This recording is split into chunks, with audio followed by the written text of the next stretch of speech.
product provided by Nintendo. Thank you, Nintendo. The Nintendo World Championships was a video game competition that took place in 1990. Contestants attempted to rack up the most points in a series of challenges found in a few NES games, specifically Super Mario Bros., Rad Racer, and Tetris. And although we may be 34 years late to the party, you can now bring the competition into your own home with Nintendo World Championships NES Edition, featuring over 150 challenges across 13 classic NES games, with several different game modes that will test your skills against players from around the world. Although this game doesn't deliver a completely new or groundbreaking experience, there is still a really nice nostalgia factor that also breathes some new life into some of Nintendo's most classic games. So coming in at $30 digitally, I think Nintendo World Championships NES Edition could definitely be worth it, albeit maybe just for certain gamers. Let's find out why.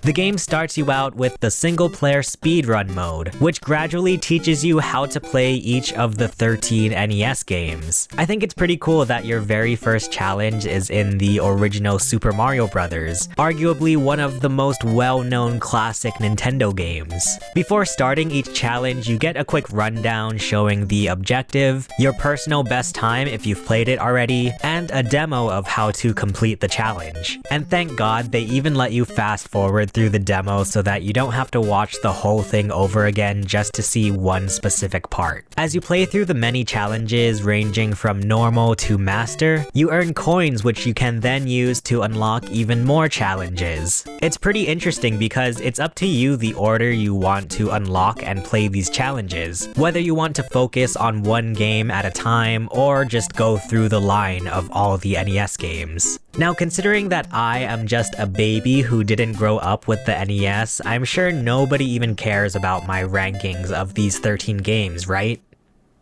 Ice Climber, Balloon Fight, Kid Icarus, Donkey Kong, Super Mario Bros. 2 The Lost Levels, Metroid, Zelda 2 The Adventure of Link, The Legend of Zelda Excite Bike, Super Mario Bros. 2, Kirby's Adventure, Super Mario Bros. 3. Once you play through all of the normal through master challenges for each NES game, you unlock one final legend challenge. These are usually the longest and most difficult challenges for each game, whether it's clearing 3 levels in Donkey Kong, clearing a labyrinth in The Legend of Zelda, or finishing a single level in Super Mario Bros. The Lost Levels. Sounds about right. And since these are the highest level challenges in the game, they include classified information, which is a really cool tip screen that looks like something ripped straight out of a classic NES instruction booklet. These can be super helpful for the more complex challenges that require knowledge about secrets within the game, like navigating the many warps in Super Mario Bros., or where to find the keys in the labyrinth for The Legend of Zelda. And here's a pro tip, you can actually redeem all of the classified information for legend challenges on the My Nintendo website for free.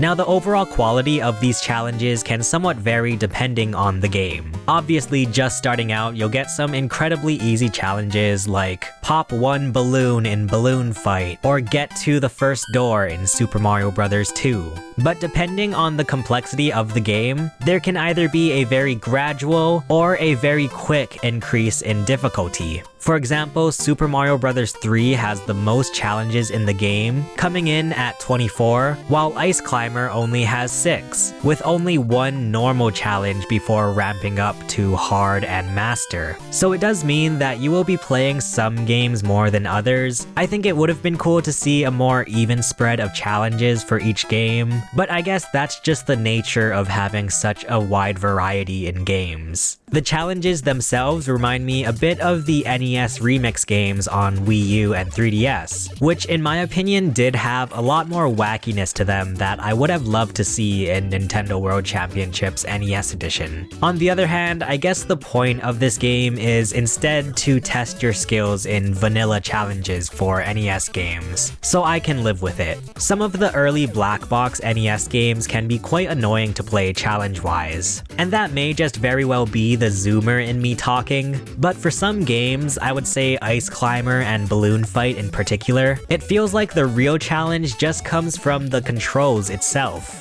It's so frustrating when the gosh darn ice climber jumps 50 feet in the air and then just immediately falls straight down. Or when the balloon fighter taps 1 pixel of a ledge and then just bounces all over the screen. I've also noticed quite a bit of slowdown, specifically in Kirby's Adventure and Metroid, which was surprising to me considering that these are assumably just emulated NES games. It does add a level of frustration when you're running against the clock and the game itself makes you lose time.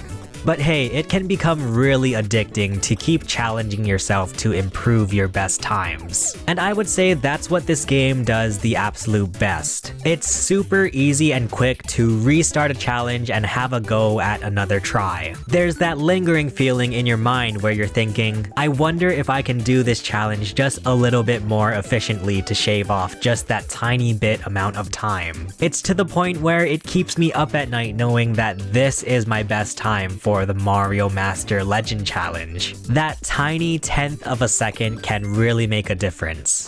I guess it's worth mentioning that there are also some extra unlockables and customization options throughout Nintendo World Championships NES Edition. Upon first starting the game, you'll create a profile in which you can show off your favorite NES game, which is really cool because there is a massive list of NES games to choose from. Then you can choose a hype tag. Mine is wants a reset button for life because there wasn't a wants a power off button for life option. And you can choose a player icon, which is basically just a sprite from the included NES games. As you play the game and earn coins, you can even spend coins to unlock more player icon options. And the other unlockable you'll find are pins. These are basically just achievements that come with a digital pin graphic. Things like earning A rank for a specific challenge, or clearing 100 total challenges. I like that you can actually flip the pins too, which, as far as I can tell, just shows the gold back of each pin.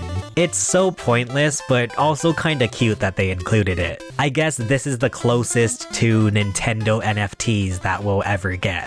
Switching gears a bit, there's also a multiplayer option found in the game's party mode. This local multiplayer game mode puts you head-to-head against your friends and family in the 150 plus challenges found in the speedrun mode. You can either pick individual challenges to compete in, or you can choose one of the included pre-made challenge packs, like Short and Sweet, which has the shortest challenges, or Get Out of Dodge, which has challenges where you're running away from things chasing you. Then after each challenge, players are awarded points based on what place they came in, and at the end, whoever has the most points is crowned the winner. The coolest part? You can play with up to 8 players on a single Switch. I love that there is an option for more than the traditional 4-player multiplayer, and it's something that I would love to see implemented in more games, specifically Nintendo ones. While I don't have the opportunity to try out the party mode because, well, look at me, the only friends I have are imaginary ones, I can see this being a fun party game to play where you can place bets on who will come out the champion, or have some kind of stakes for the losers.